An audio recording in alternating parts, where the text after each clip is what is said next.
Assalamualaikum warahmatullahi wabarakatuh. Alhamdulillahi rabbil alamin. Nahmaduhu wa nasta'inuhu wa nastaghfiruhu wa nastahdihi wa natubu ilayh. Wa na'udzu billahi min syururi anfusina wa min sayyiati a'malina.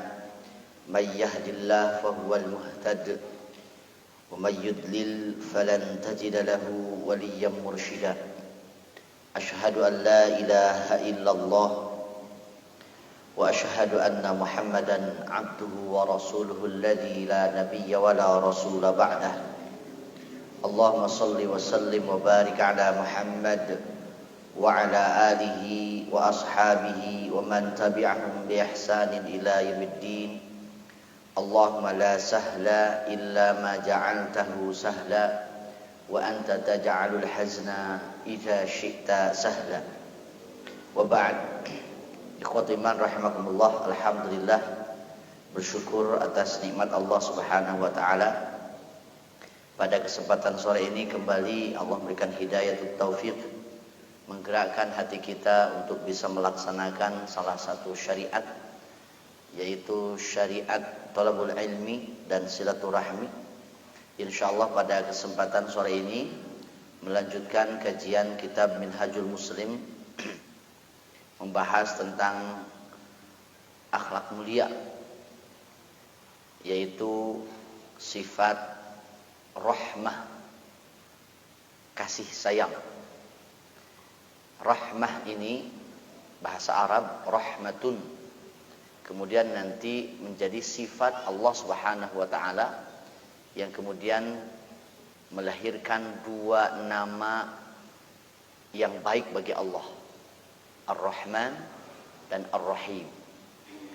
Para mufassir membedakan antara Ar-Rahman dan Ar-Rahim, meskipun sama-sama dari akar kata rahmah, kasih sayang, maka Ar-Rahman dan Ar-Rahim punya segmentasi tersendiri. Ar-Rahman itu adalah Allah yang maha pengasih, yang memiliki sifat rahmah bagi siapa saja. Bagi siapa saja, tetapi waktunya terbatas. Maka kasih sayang Allah tidak hanya berlaku bagi manusia, tetapi bagi seluruh makhluknya.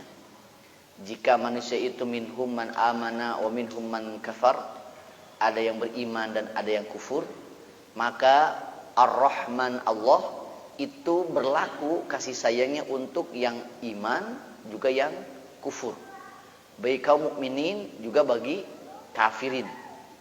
Tetapi kemudian Ar-Rahmannya Allah itu waktunya terbatas. Sampai kapan? Hanya untuk konteks dunia saja. Sementara sifat Allah Ar-Rahmah yang kemudian menjadi nama Allah Ar-Rahim, yang maha penyayang juga atau maha pengasih, ya sama saja, pengasih penyayang sama saja dari kata rahmah. Itu kasih sayang Allah hanya untuk orang yang terbatas, tapi waktunya tidak terbatas. Nah, ini perbedaannya, ya, ketika menafsirkan Ar-Rahman Ar-Rahim.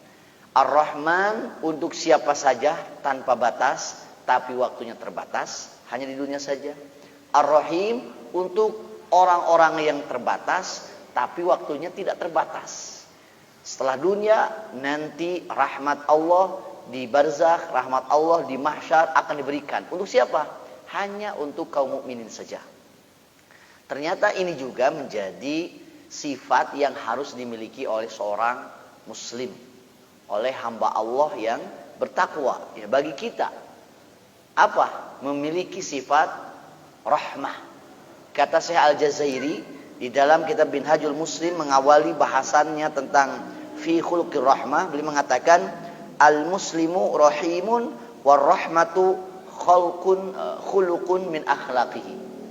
Seorang muslim itu penyayang, dan seorang muslim mesti memiliki sifat atau akhlak rahmah dari salah satu akhlaknya. Dan rahmah ini, kata beliau, tidak mungkin akan tumbuh dari jiwa yang keras, dari hati yang kotor. Id mansya'ur rahmati safa'un nafsi wa taharatur ruh. Tempat tumbuhnya sifat kasih sayang ini hanya datang dari safa'un nafs, dari jiwa yang bersih. Wa taharatur ruh, dari ruh yang suci.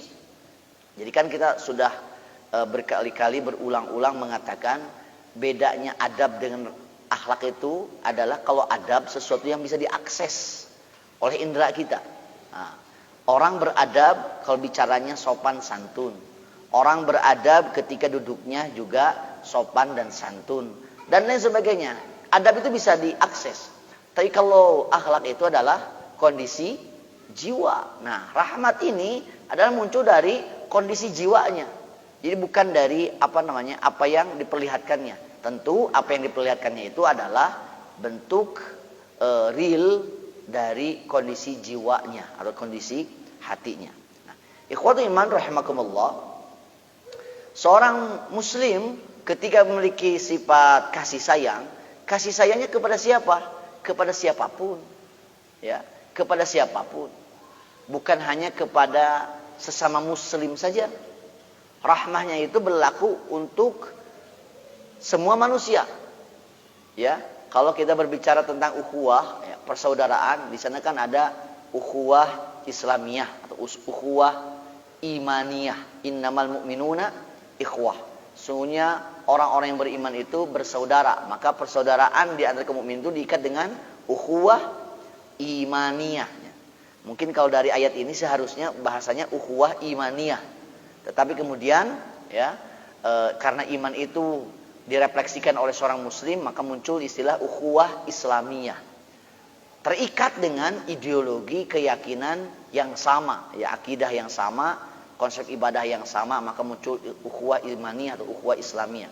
Tetapi kemudian manusia pun punya hubungan tersendiri ketika berhubungan dengan sesama manusia, maka muncullah ukhuwah insaniyah, persaudaraan sesama manusia. Ya, untuk menjadi orang yang peduli terhadap Palestina, ini banyak yang mengungkapkan, tidak perlu jadi muslim katanya, cukup jadi manusia saja. Kenapa? Karena bagaimana mungkin seorang manusia yang diberikan akal pikiran, ya, yang diberikan akal budi, kemudian akan membenarkan apa yang dilakukan oleh Israel ketika membantai anak-anak, membantai perempuan dan sebagainya. Nah, maka di sana ada ukhuwah insaniyah, bahwa seorang muslim harus peduli dengan sesamanya.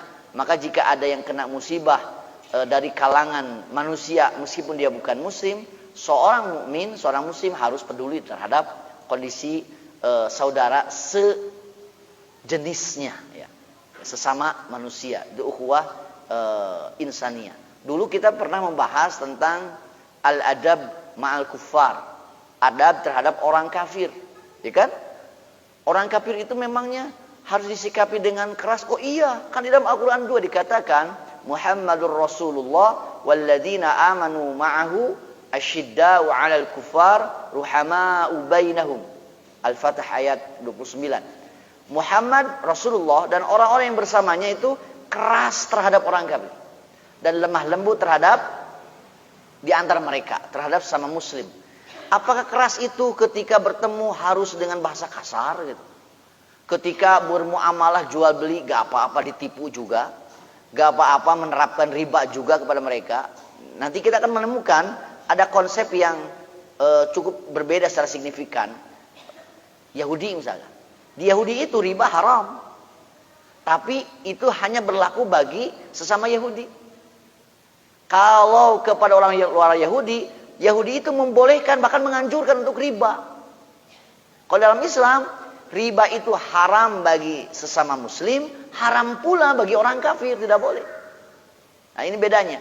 Makanya nanti kalau kita coba mempelajari teologi Judaism ya tentang Yahudi, kita akan mendapatkan Yahudi itu rasis sekali. Ya, rasisme itu menjadi paham yang mendasari agamanya, rasis sekali. Bahkan sepintar-pintarnya orang Yahudi, sekaya-kayanya orang Yahudi, jika darahnya bukan murni Yahudi, tetap saja strata sosialnya di bawah. Ya, jadi strata sosial Yahudi itu ada orang Yahudi murni, ibu bapaknya Yahudi. Nah ini meskipun kedudukan hartanya mungkin tidak sekaya yang lain, tetapi strata sosial di masyarakat mereka itu tertinggi. Baru yang kedua apa? Jika dia orang Yahudi, salah satu ibu atau bapaknya itu darah Yahudi murni, sementara yang lain bukan. Nah, maka strata yang terendah adalah orang Yahudi tapi keluarganya bukan darah Yahudi murni. Mau secerdas apapun tetap saja strata sosial di mereka itu tetap rendah. Nah, ini sebetulnya mereka rasis sekali, sangat rasis. Ya kalau kita melihat dari genealogi ya, asal usul namanya saja kan, Yahudi itu kan diambil dari nama bangsa, yang diambil dari nama orang, bangsa Yahudi, kemudian dari Yahuda. Ya, memang rasis sekali. Berbeda dengan Islam. Islam itu rahmatan lil alamin.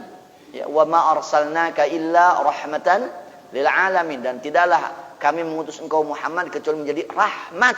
Bayang. Rahmat ya, akhlak, rahmah, kasih sayang untuk siapa? Untuk semesta alam. Jadi seorang muslim ketika berjual beli dengan orang kafir, siapapun kafirnya tetap harus jujur. Tidak boleh riba. Jangan mentang-mentang minjem uang ke orang kafir kemudian tidak dibayar. Ngredit motor ke leasing, kemudian leasing itu milik orang Yahudi kemudian tidak dibayar. Hati-hati, tetap saja dosa. Ya. Dulu pernah kita sampaikan klasifikasi kafir harbi, kafir muahad, kafir zimmi, kafir musta'man atau musta'min. Itu berbeda. Harbi yang menyerang kita, menzolimi kaum muslimin, silahkan. Halal darahnya, halal hartanya dalam konteks perang. Kafir zimmi, ini orang kafir ada di bawah kekuasaan kaum muslimin dan dia taat terhadap pemerintahan atau aturan pemerintahan Islam, ini harus dilindungi. Ya. Kemudian muahad yang punya perjanjian dengan kita seperti orang kafir di Indonesia ini kafirnya kafir muahad, bukan kafir harbi, bukan kafir zimmi, karena pemerintahan di sini bukan pemerintahan Islam. Kafir muahad, ini kafir yang ada perjanjian dengan kita. Maka selama ada perjanjian, maka tidak boleh kita mengganggunya. Man qatala mu'ahadan lam yarih raihatal jannah wa la yujad min masirati arba'ina aman. Barang siapa yang membunuh orang kafir mu'ahad, dia tidak akan mencium wanginya surga, padahal surga itu bisa dicium dari jarak 40 tahun perjalanan. Apalagi yang zimmi. Man qatala zimmiyan lam yarih raihatal jannah wa la yujad min masirati sab'ina aman. Barang siapa yang membunuh orang kafir zimmi, dia tidak akan mencium wanginya surga, padahal surga itu wanginya bisa dicium dari jarak 70 tahun perjalanan. Sama-sama hadis riwayat At-Tirmizi. Ikhwatu imankumullah, jadi rahmah ini beliau untuk siapapun, termasuk untuk makhluk Allah yang lain. Bahkan juga kan, wa ma arsalnaka illa rahmatan lil alamin. Untuk semesta alam, bagi hewan berlaku, bagi tumbuhan berlaku. Maka nanti bagi seorang muslim, kita sudah bahas adab, ada adab kepada hewan. Ada hewan yang tidak boleh dibunuh dan tidak boleh dimakan. Ada hewan yang boleh dibunuh dan boleh dimakan. Ada hewan yang disunahkan dibunuh tapi tidak boleh dimakan. Begitu. Jadi macam-macam ya.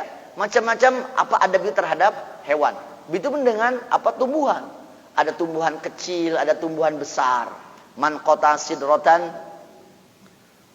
sawwaballahu ra'sahu 'alan nar. Barang siapa yang menebang pohon besar zulman wa abathan, karena dasar kezoliman dan sia-sia, tidak mau untuk dimanfaatkan, maka apa yang terjadi? Sawwaballahu ra'sahu 'alan nar. Allah akan jatuhkan kepalanya ke neraka jahanam. Jadi tidak boleh. Jadi ada adab kepada pohon besar. Ya, nanti illegal logging itu seperti apa? Fikih illegal logging kan banyak sekali ya. Para ulama membahas tentang fikih lingkungan. Ya, fikih lingkungan, fikih sampah ada dalam Islam. Imatatul adza 'anit thoriq itu kan iman terendah itu adalah membuang sampah dari jalan, membuang duri dari tengah jalan. Maka nanti ada fikih sampah dalam Islam. Fikih illegal logging ada. Semuanya diatur di dalam Islam. Maka di dalam hal ini seorang muslim itu siapa?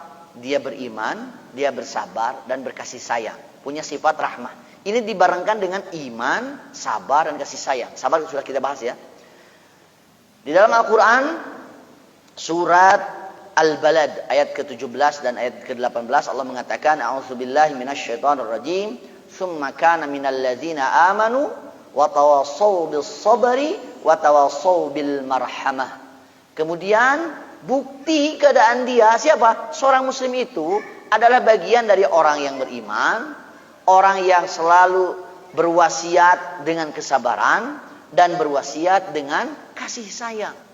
Ya, wasiat itu bisa jadi al-wasiyah, at-taujih, an-nasihah. Ketika menyampaikan nasihat kepada orang lain karena orang lain sesama muslim, sesama saudaranya melakukan kesalahan, ingat dalam hal apa wasiat itu? Tawassaw bil haq, pastikan wasiat itu dengan kebenaran. Apa? Kita itu menasihati orang karena orang itu menyimpang gitu. Jangan orang benar kemudian dinasihati supaya sama dengan kita karena kita yang menyimpang. Ingat di dalam hadis dikatakan Al-Qur'anu hujjatun laka wa 'alaika. Nah, ini adabnya. Al-Qur'anu hujjatun laka wa 'alaika. Quran itu harus menjadi hujah laka untuk memenangkanmu, wa 'alaika dan untuk mengalahkanmu. Jadi kalau kita berbeda pandangan dengan saudara kita, terjadi diskusi, terjadi perdebatan, maka apa yang menjadi standar kebenaran perdebatan itu? Al-Qur'an. Ya. Mungkin banyak sekali kita melihat bagaimana para ulama ataupun metode dakwah itu diantaranya dengan diskusi dan debat. Ketika di lapangan sesama ulama berdebat, beda paham dalam urusan fikih ibadah kah ataupun dalam urusan fikih akidah kan. Kemudian akhirnya terjadi islah. Salah satunya menerima kesalahannya dan menerima kebenaran orang lain. Kenapa? Karena standarnya jelas. Ya, ada satu pihak mengkafirkan muslim yang lain tidak menerima kalau dikafirkan. Mana keterangan dalilnya sampai terjadi takfir? Silahkan diskusikan. Maka yang jadi standar kebenaran adalah Al-Qur'anu hujjatun laka wa 'alaika. Begitu. Satu itu nasihat itu. Yang kedua, nasihat itu harus dengan kesabaran. Maksudnya apa? Jangan berhenti untuk menasihati teman kita sendiri, suami kita sendiri, istri kita sendiri, anak kita sendiri. Tidak ada, mungkin adalah mantan suami, ada mantan istri, meskipun tidak ada mantan anak ya. Tapi tidak ada mantan saudara semuslim. Ya, sepanjang dia adalah muslim, maka tidak ada mantan, ya. Kecuali kalau dia murtad. Maka sepanjang dia muslim, kita wajib saling berwasiat, saling memberikan nasihat.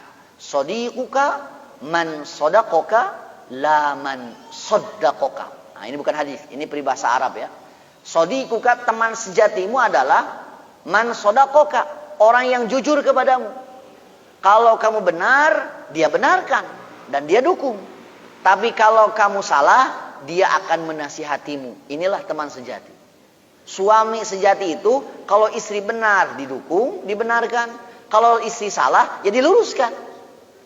Begitupun istri yang solehah, yang sejati itu adalah ketika suami benar didukung, ketika suami salah diluruskan.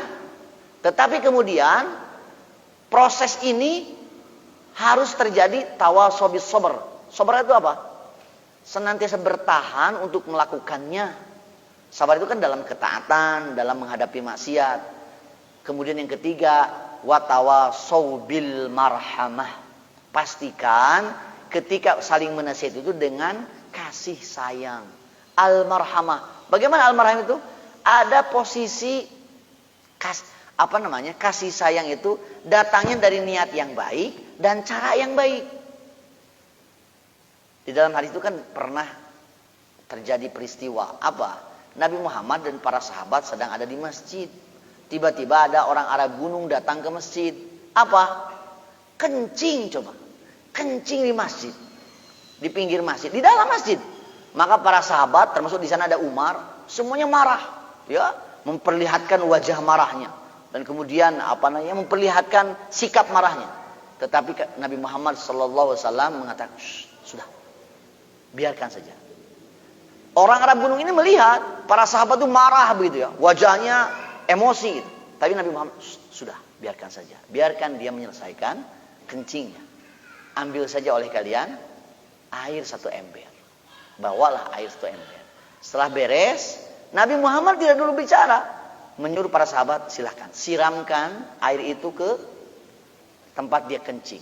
Jadi untuk membersihkan najis di tanah itu cukup disiram, Bu. Cukup, tidak usah disikat begitu ya. Nah, nanti kan beda. Membersihkan khobath dari baju, dari celana, dari apa pakaian yang kita pakai minimal 1 kali itu.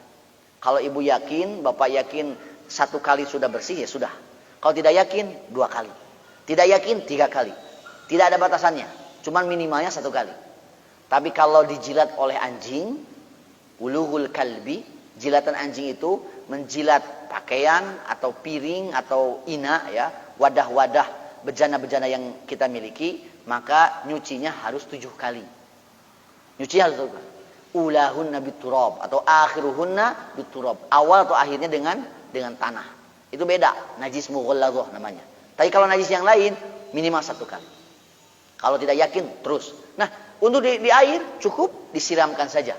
Sudah beres. Ya. Kemudian Nabi Muhammad berbicara kepada orang Arab gunung, bagaimana? Tempat ini sebetulnya adalah masjid. Ini tempat untuk sujud, untuk ibadah, bukan untuk kencing. Dengan sangat lembut sekali. Maka kata orang Arab gunung ini apa? Mudah-mudahan engkau diberikan keselamatan dan kecelakaan bagi mereka. Di sahabat mah yang tadi marah ditunjuk, sing cari laka sih ya Mas. Kamu mah yang selamat ya. Masya Allah. Bayangkan. Padahal sahabat itu marah kan wajar sekali. Karena itu adalah masjid. Tapi mengapa Nabi Muhammad menyikapi orang yang kencing di masjid dengan lemah lembut? Ini orang Arab gunung. Orang yang tidak berpendidikan. Kurang beradab. Tidak punya adab. Karena memang tidak belajar adab. Maka harus dimaklumi. Berbeda kasusnya ketika Nabi Muhammad melihat ada seorang sahabat berwudu. Sahabat ini. Sahabat berwudu. Hanya sedikit saja bagian tumitnya terlewat. Sedikit, bukan seluruh tumitnya. Ada bagian tumit yang terlewat, tidak terbasahi. Apa yang dikatakan oleh Rasulullah? Wailul lil aqab. Nabi Muhammad teriak itu. Didengar oleh para sahabat yang lain. Wailul lil aqab. Sampai 3 kali. Celakalah bagi tumit-tumit. Masya Allah. Coba bayangkan. Bahasanya wailun. Ini bahasa keras tuh. Orang Sunda mah nerjemahkeunnya apa? Narakawel, cilaka maneh eta, garing keneh eta apa namanya? Tumit teh keneung gitu. Celaka kamu. Itu tumitmu masih kering. Nabi Muhammad tegas sekali. Padahal ini orang yang sudah suka ibadah. Kan orang yang berwudu berarti yang rajin sholat. Tapi Nabi Muhammad menyampaikan dengan keras. Mengapa? Ini sahabat. Orang berpendidikan. Jadi kalau orang berpendidikan mau ulangnya siniran-siniran gitu. Habek we. Beda dengan orang yang tidak berperadaban. Kenapa? Tidak berpendidikan. Kalau dinasihati salah we caranya ya, maka bisa jadi dakwah yang benar itu ditolak. At-tariqah ahammu minal madah. Ada peribahasa dalam ilmu pendidikan itu, al-madah muhimmatun wat tariqatu ahammu minal madah. At-tariqatu muhimmatun wal mudarris ahammu minat tariqah. Al-mudarrisu muhimmun wa ruhul mudarris ahammu minal mudarris. Bahwa materi nasihat itu penting, tapi cara menyampaikan nasihat itu lebih penting. Cara menyampaikan nasihat itu penting sekali, tapi pribadi kita sebagai orang yang menasihati itu lebih penting. Pribadi kita sebagai orang yang baik itu penting. Tapi ruh seorang mudaris, ruh seorang guru itu jauh lebih penting. Apa? Ketika ruh seorang guru itu kalau melihat santrinya, siswanya dari yang tidak baik, punya semangat, ini anak harus berubah. Penting mah didugikeun we. Itu tidak punya ruhul mudaris. Tapi kalau ini harus berubah. Ini harus baik. Ini harus mudaris. Balik ikhwatu iman, ketika menyampaikan itu wasau bil marhamah. Sampaikan wasjud dengan kasih sayang. Siapa yang ada kita? Kita ngasih nasihat ibu beda dengan nasihat ke suami kan. Kalau anak salah kan, kenapa kayak gitu makan teh dengan tangan kiri, tidak sopan itu, tidak baik itu setan yang makan dengan tangan kiri. Tapi kalau suami yang makan dengan tangan kiri mungkin lupa, apakah sama bicaranya seperti itu? Oh, tidak boleh. Ya. Si bapak kalau itu kan bukan anak-anak. Nanti sampaikan dengan hormat, begitu ya. Baik. Selanjutnya Allah Subhanahu wa taala mengatakan mohon maaf, Rasulullah SAW mengatakan dalam hadis riwayat Bukhari dan Muslim, di dalam Sahih Bukhari dan Sahih Muslim, maka disebut muttafaq alaih. Apa? Kata Rasul, innama yarhamullahu min ibadihi ruhama. Awalnya pakai innama. Innama itu Pak, Ibu, adatun lil hasr ya. Huna adatu hasrin. Ini kata yang digunakan untuk membatasi. Biasanya suka diterjemahkan hanya sanya. Orang Sunda bilang mah tayalian. Ya, tayalian. Allah akan menyayangi dari hamba-hambanya yang penyayang. Ya, Allah menyayangi hambanya yang penyayang. Mafhum mukhalafatnya berarti Allah tidak akan menyayangi orang yang tidak memiliki sifat sayang. Ya. Fa idza ra'aita min nafsika riqatan wa layyinan li'ibadillah. Apabila kamu melihat dirimu itu lembut, berkasih sayang kepada hamba Allah. Jadi, iya saya mah ada karunyaan. Kalau melihat siapa teh, jadi ingin menghargai saja. Fa absyir bil khairi. Kamu harus bersyukur dengan kebaikan itu. Kenapa? Fa inna hadza unwanun ala rahmatillahi iyyak. Karena ini tanda Allah memberikan apa? Memberikan rahmatnya kepada kita. Kan ada orang yang keras itu, ningal teh, teresep teh si ibu eta. Nah, betul. Dan pernah teranaros. Lihat ini lagi, teresep saya eta. Kenapa? Senang terang aja janan. Pokoknya setiap melihat orang itu teresep, keras hatinya. Ini menunjukkan tandanya Allah tidak memberikan rahmat kepadanya. Nauzubillah min dzalik. Ya. Jadi kalau ibu memiliki jiwa yang dermawan, jiwa yang lembut kepada yang lain, ini salah satu tanda bahwa ibu sedang disayangi oleh Allah Subhanahu wa taala. Saya sering menyampaikan asar dari Abdullah bin Umar radhiyallahu anhu, apa? At-taqwa alla tara nafsaka khairan min ahad. Takwa itu apa? Ketika kamu tidak melihat dirimu lebih baik dari siapapun. Melihat anak kecil, apalah otot lehona. Kan ada orang yang merendahkan begitu? Tidak. Ketika melihat orang yang umurnya lebih rendah, masya Allah, masih muda tapi ilmunya. Lihat anak kecil juga, resep ya, anak kecil masih fitrah, kita mah sudah banyak. Ketika melihat orang lain siapapun itu, ketika kita melihat orang lain lebih baik daripada kita, karena kita sibuk dengan kelebihannya, tidak sibuk dengan kelemahannya, itu salah satu tanda Allah membenamkan ketakwaan kepada kita. Tapi mafhum mukhalafahnya, kalau melihat orang lain teh, apalah tuh, hanya terus merendahkan, ini menunjukkan ketakwaan di kita itu dipertanyakan. Begitu. Karena ketakwaan itu hahuna. Takwa itu bukan di sini, Pak. Bukan di sini. Bukan banyaknya ijazah, ya. Karena tingginya pendidikan, bukan. At-taqwa hahuna. Takwa itu di sini, di hati. Sejauh mana kerendahan hatimu ketika di hadapan Allah dan di hadapan manusia. Kan begini ya. Yang namanya takwa itu di sini.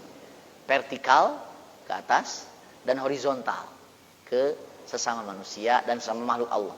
Jadi tidak bisa gini saja. Hanya ke Allah saja. Kepada manusia tidak baik. Tetap saja. Orang yang sholat fawailul lil musallin. Apa? Kalau wayamna'unal ma'un. Orang lain butuh bantuan, kita tidak bantu, fawailun. Tetap saja. Sholatnya celaka. Ya, jadi gini, takwa itu begini. Ya. Nah, dulu mah zaman pemilunya ayat ukirnya. Wah, itu. Memang kayak gini takwa itu. Vertikal, horizontal, ya. Seperti itu. Baik. Rasulullah SAW juga menjelaskan, ya, sebagaimana dikutip oleh Al-Jazairi dalam kitab ini, beberapa hadis yang lain tentang keutamaan rahmah, ya, atau kasih sayang ini. Apa diantaranya? Orang yang memiliki sifat kasih sayang akan disayangi oleh Allah dan penghuni langit. Masya Allah. Saya sudah sampaikan hadis Rasulullah SAW, bumi ini besar kalau dibandingkan dengan Pluto begitu ya. Tapi jika dibandingkan dengan matahari tidak ada apa-apanya. Matahari itu besar kalau dibandingkan dengan bumi, tapi kalau dibandingkan dengan bintang Antares tidak ada apa-apanya. Sementara bintang-bintang yang ada di langit itu jumlahnya banyak sekali. Gak tahu ribuan, gak tahu, sampai ada orang yang mengatakan miliaran bintang. Ya oke lah. Pokoknya banyak sekali. Dan itu jauh lebih besar daripada bumi ini. Sementara bintang-bintang yang ada itu adanya di langit pertama. Sementara langit ada 7. Berarti langit itu luas sekali. Kalau langit itu jauh lebih besar daripada bumi ini, berarti penghuni langit jauh lebih banyak. Ternyata dikatakan oleh Rasulullah SAW di dalam hadis riwayat Abu Daud. Ya, hadis riwayat Abu Daud, juga At-Tirmidzi, Imam Ahmad juga meriwayatkan ini. Kata Rasulullah SAW, ar-rahimuna yarhamuhumur rahman. Orang-orang yang penyayang itu akan disayangi oleh Allah yang Maha Rahman. Irhamu ahlal ardi, kalau dalam yang lain, irhamu man fil ardi. Sayangilah oleh kalian orang yang ada di atas bumi ini. Apakah manusia, apakah hewan, apakah tumbuhan. Yarhamkum man fis sama. Maka akan menyayangi kalian. Siapa? Siapa saja yang ada di langit. Siapa yang ada di langit itu? Para malaikat. Coba kalau para malaikat menyayangi kita, kemudian mendoakan kita, doanya malaikat akan diijabah tidak? Tidak ada hijab antara doa malaikat dengan Allah Subhanahu wa taala. Kenapa? Karena mereka itu bersih dari dosa. Ya. Yaf'aluna ma yu'marun, ya. Mereka itu senantiasa melaksanakan apa yang diperintahkan kepada Allah Subhanahu wa taala. Sebaliknya, kalau tidak menyayangi kepada makhluk Allah, sesama manusia, apalagi sesama muslim, maka dia tidak akan disayang. Ada yang menarik ini. Hadisnya lengkapnya begini. Ini hadis riwayat Bukhari dan Muslim juga ya. Di dalam Sahih Bukhari dan juga Sahih Muslim. Maka disebut muttafaq alaih. Dari Abu Hurairah radhiyallahu anhu. Qabbala Rasulullah sallallahu alaihi wasallam Al-Hasan bin Ali. Nah, Rasulullah SAW mencium cucunya. Siapa? Hasan bin Ali. Hasan ini cucunya Nabi Muhammad. So dicium, kalau anak tuh dipeluk, disayang ya, dikecup, dicium. Wa indahu Al-Aqra' bin Habis At-Tamimi. Kebetulan waktu itu di sisi Rasulullah SAW itu ada sahabat namanya Al-Aqra' bin Habis At-Tamimi. Jalisan, sedang duduk. Faqala Al-Aqra', maka Al-Aqra' mengatakan kepada Rasulullah, innali asyratun minal walad ya Rasulullah. Innali asyratan minal walad. Ya Rasulullah, saya itu punya anak 10 laki-laki semua, minal walad. Saya punya anak 10 anak laki-laki. Ma qabbaltu minhum ahad. Saya tidak pernah mencium salah satu dari mereka seorang pun. Dia punya anak 10 tapi can pernah nyium anak gitu. Kira-kira ini tanda apa? Kedekatannya dengan anak itu dipertanyakan. Kata Rasulullah, mohon maaf, kata hadis ini, panazara ilaihi Rasulullah sallallahu alaihi wasallam, maka Nabi melihat Al-Aqra', gogodeg Rasul. Summa qala, kemudian Rasulullah mengatakan, man la yarhamu la yurham. Orang yang tidak menyayangi tidak akan disayangi. Sinya anak teh ketemu peluk. Apalagi kan sentuhan itu sangat berarti, ya. Secara psikologis kan, jangankan sentuhan pelukan, ciuman, sentuhan tangan saja. Kalau anak sedang marah atau sedang nangis, cup gitu kan, dielus-elus di belakang kepalanya, ini akan berpengaruh tidak? Berpengaruh. Ibu pernah tidak apa bapak ketika sakit kemudian didoakan sambil diusap, sing sobar, insya Allah jadi kiparat karena dosa. Sentuhan ini terasa sekali, ya. Disentuh oleh orang lain, apalagi sama orang soleh gitu kan, disentuh, apalagi jari telunjuk dan jari tengahnya, akan dekat, bertetangga dengan Rasulullah SAW dari surga. Maka di antara syariatnya kalau melihat anak yatim itu diusap, kemudian dicium, itu lebih bagus. Itu kebiasaan Rasulullah. Man la yarhamu la yurhamu. Orang yang tidak menyayangi tidak akan disayangi. Ini namanya sunnatullah. Apa? Hukum Allah. Jadi Allah itu menciptakan takdir dengan sebabnya. Ada kitab bagus itu. Ya mungkin ke depan bisa dikaji lah. Ada dawa, penyakit dan obat. Imam Ibnu Qayyim Al-Jauziyah, itu menarik sekali. Banyak orang yang mengatakan kalau sudah ditakdirkan mah ya terjadi weh. Mau ngadoa, mau tidak berdoa, ya yang kalau sudah ditakdirkan terjadi ya terjadi. Betul tidak? Kalau peristiwa ditakdirkan akan terjadi, akan terjadi. Mau berdoa, mau tidak berdoa. Betul tidak? Betul tidak? Betul. Nah ini kesalahan umum ini Bu. Kesalahan umum. Kalau sudah ditakdirkan kenyang, mau makan tidak makan, maka kenyang. Betul tidak? Betul. Silakan besok. Dari pagi, siang, sore jangan makan. Kalau sudah ditakdirkan kenyang, nya bakal kenyang weh, meskipun makan ataupun tidak makan. Betul tidak? Betul. Cobiannya enjingnya ulah tuang-tuang ya, seharian kira-kira bakal kenyang gitu. Oke lah, udah ditakdirkan mah, oke. Kalau sudah ditakdirkan tidak haus, mau minum atau tidak minum juga tidak akan haus. Betul tidak? Nah, mungkin ini lebih parah. Kalau sudah ditakdirkan punya anak, mau berhubungan suami istri atau tidak juga, sudah ditakdirkan punya anak mah hamil weh. Mungkin tidak. Allah itu menciptakan hukum, namanya hukum kausalitas. Itu namanya sunnatullah. Jadi tidak mungkin orang akan kenyang tanpa makan. Kemungkinan dalam batasan akal kita. Tidak mungkin. Tidak mungkin orang akan kemudian hilang hausnya tanpa minum. Tidak mungkin. Dalam konsep akal kita itu. Tidak mungkin orang ibu-ibu akan hamil tanpa ada hubungan dari suaminya. Atau datangnya suami kepada dirinya. Tidak mungkin. Ada hukumnya. Maka begitu pun dengan ini. Orang akan disayangi kalau dia menyayangi. Ini hukum dari Allah Subhanahu wa ta'ala. Tapi hukum kausalitas ini nanti harus dibahas lebih dalam ya. Karena supaya tidak salah paham. Kemudian sayang kepada yang kecil dan menghormati yang besar. Itulah bukti daripada adanya sifat rahmah kita. Kata Rasulullah di dalam hadis Abu Daud, "Laisa minna man lam yarham saghirana wa ya'rif haqqa kabirina." Bukanlah bagian dari kami orang yang tidak menyayangi yang kecil dan tidak tahu hak yang besar. Maksudnya apa? Kepada yang kecil sayang terhadap yang kecil, hormat terhadap yang besar. Itu namanya rahmah. La tunza'ur rahmatu illa min syaqiyyin. Tidak akan dicabut rahmat itu kecuali dari orang yang celaka. Ibu pernah mendengar hadis yang sangat populer sekali ya. Hadis yang sangat populer tentang ibu-ibu. Apa? Hadis riwayat Bukhari dari Abu Hurairah ya. Kebetulan saya tidak kutip di sini. Dikatakan oleh Rasulullah, "Udzibat imra'atun fi hirrah." Ada seorang perempuan disiksa karena apa? Kucing.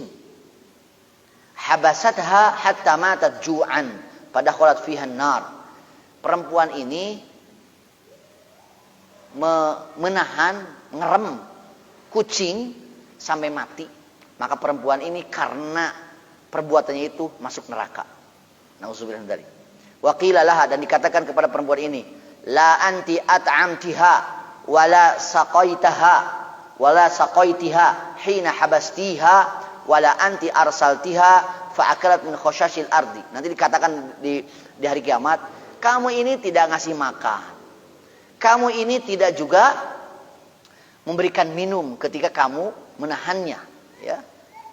Kamu juga tidak melepaskannya supaya dia cari makan sendiri, tapi dikerem, tidak dikasih makan, tidak dikasih minum sampai mati. Maka membunuh kucing itu menjadi penyebab masuk neraka perempuan ini. Ini menunjukkan apa? Perempuan ini tidak punya sifat rahmah dalam hatinya. Qaswatul qalbi. Apa? Keras hatinya. Jadi lamun aya ucing, tajong. Ibu osok itu. Aya teresep kucing kan? Tidak suka kucing, jangan membuat kita kemudian zalim terhadap kucing. Ya. Canaknya sapu nyere, cek, langsung bakal kabur.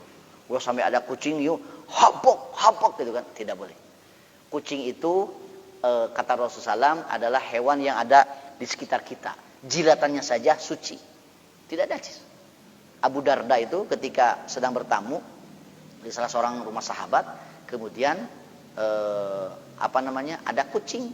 Beliau dikasih minum gelas gini, ada kucing, sepertinya mau minum, dikitukan air di dalam gelas itu, dijilat oleh kucing itu, kemudian beliau juga minum.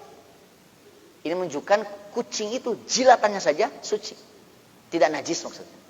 Apalagi bekas bekas manusia. Kan ada ya orang yang menajiskan di luar kelompoknya. Kucing saja jilatannya suci, apalagi manusia itu. Apalagi mukmin. Ada innamal musyrikuna najasun. Musyrik itu najis, bukan najis fisiknya. Najis apa? Akidahnya. Gitu ya. Baik.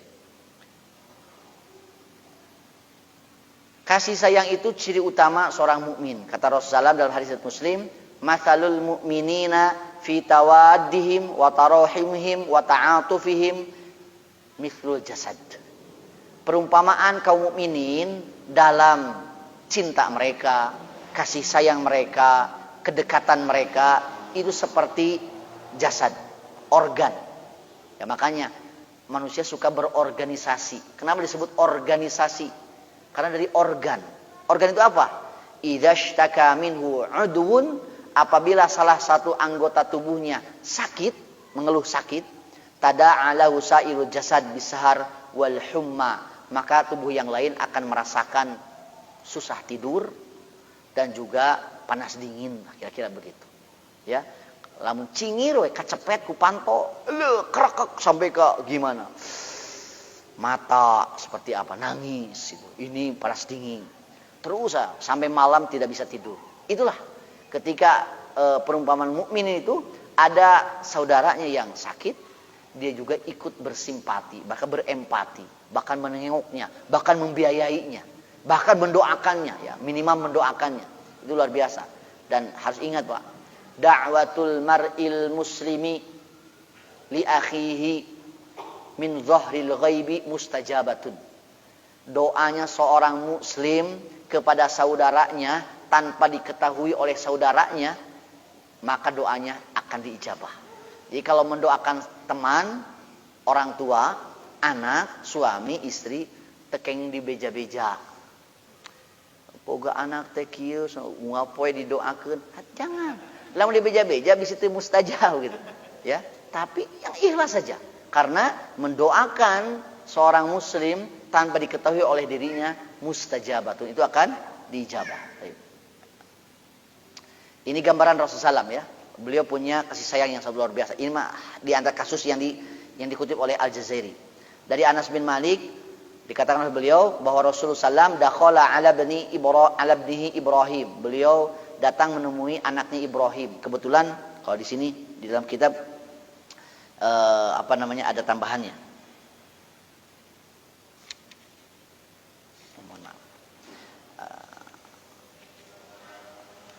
Dalam kitab ini ada tambahannya, dikatakan begini.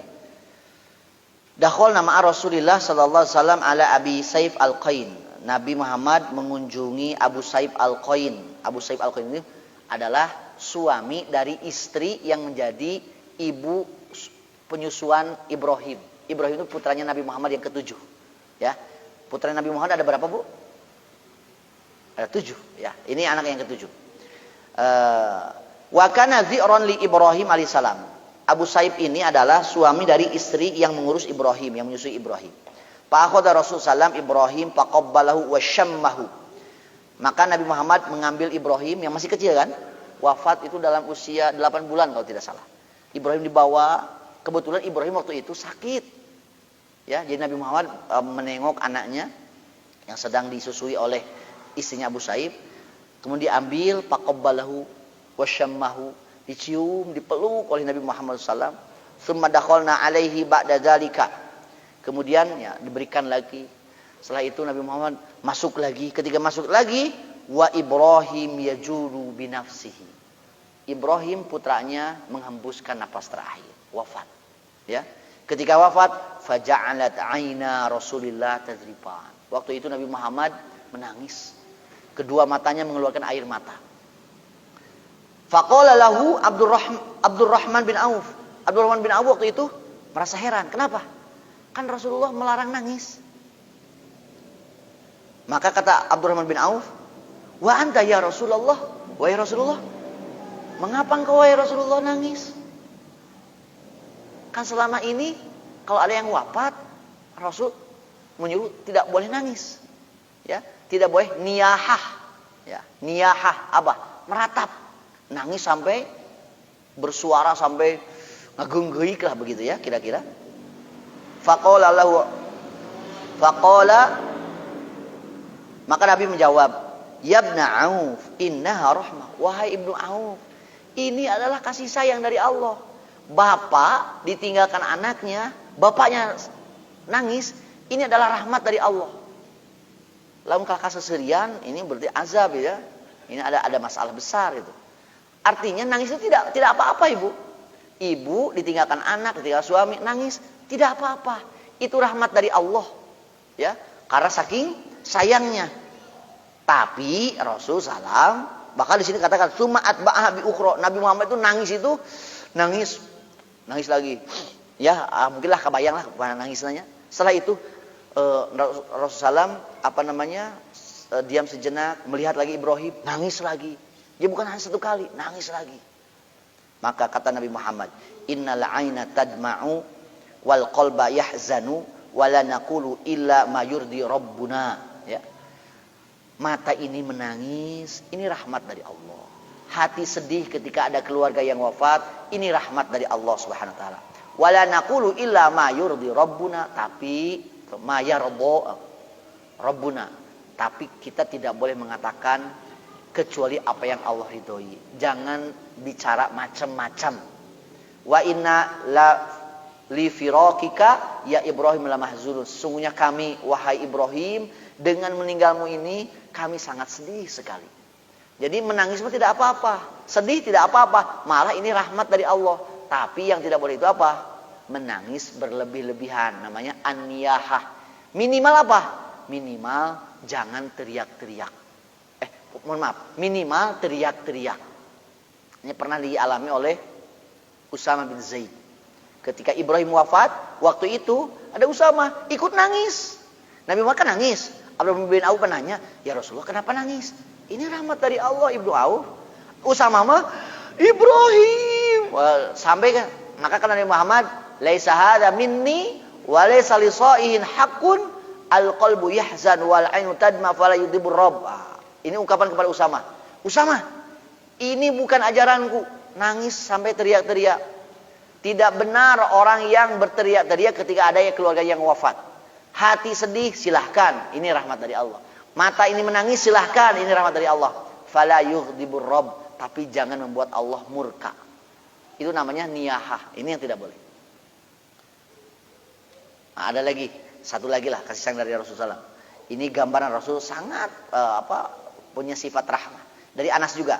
Ana Nabi Allah sallallahu alaihi wasallam qol, bahwa Nabi SAW bersabda, inilah adkhulus shalah wa ana uridu an utilaha. Nabi teh mengimami salat. Maksud aku mengimami salat, maksudku akan cukup memanjangkan bacaan salat. Tetapi ketika sedang salat, fa asma'u buka as-sabi, aku mendengar ada bayi yang menangis. Ya, ada bayi yang menangis. Fa atajawazu fi salati, maka aku meringankan salatku. Jadi bacaannya jadi pendek. Mimma a'lam min syiddati wujdi ummihi min bukaihi, karena aku tahu bagaimana perhatian ibunya ketika anaknya menangis. Kabayang ibuna dia. Satu karunya ke anakna, kaduana bingung ya, Allah ini jamaah jadi terganggu. Wah, kalau nangis terus-terusan, imam teh ngahajakeun dipanjangkeun. Ini yang salah siapa gitu ya. Nah, maka ini dari hadis ini kita bisa menyimpulkan Ibu, membawa anak ke masjid itu boleh tidak? Boleh. Hasan dan Husain, Nabi Muhammad sholat, nu kana pundakna, kana tonggongna. Wah, sampai kan Nabi Muhammad pernah sujud lama. Kenapa? Iya, Hasan Husain ini teterekelan gitu kan. Iya boleh. Bahkan nanti ada anak-anak tuh gitu kan. Anak kalaka lulumpatan, kalaka gogorowokan. Ternyata malaikat itu tersenyum melihat anak main di masjid. Iya mah kalau anak lompatan di masjid. Nah, kalau berlebih-lebihan mah anger, ieu ciwit. Maneh teh nyerak.